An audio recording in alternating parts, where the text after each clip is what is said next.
गांजरी बाबा तोर गांजा बड़ा मजा लागे गांजरी बाबा तोर गांजा बड़ा मजा लागे कौन खाइते ठुके तोर बाबा। आज का रामनवमी का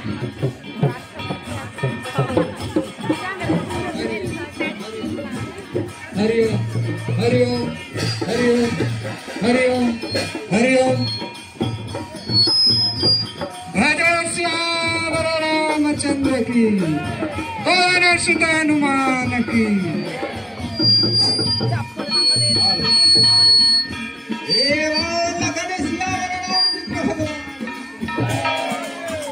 गांजरी बाबा तोर गांजा बड़ा मजा लागे तोर गांजा बड़ा मजा लागे गांजरी बाबा तोर गांजा बड़ा मजा लागे गांजरी बाबा तोर गांजा बड़ा मजा लागे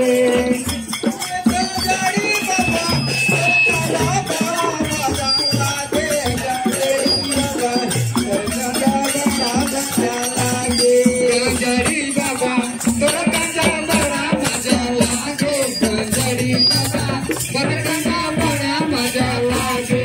कौन खाइते ठुके तोर बाबा गांजरी बाबा तोर गांजा बड़ा मजा लागे गांजरी बाबा तोर गांजा बड़ा मजा लागे।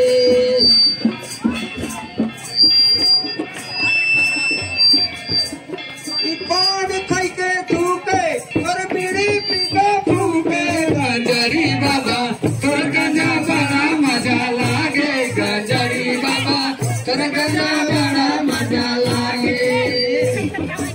पान खाइके थूके और बीड़ी पीके फूके गांजरी बाबा तोर गांजा बड़ा मजा लागे गांजरी बाबा तोर गांजा बड़ा मजा लागे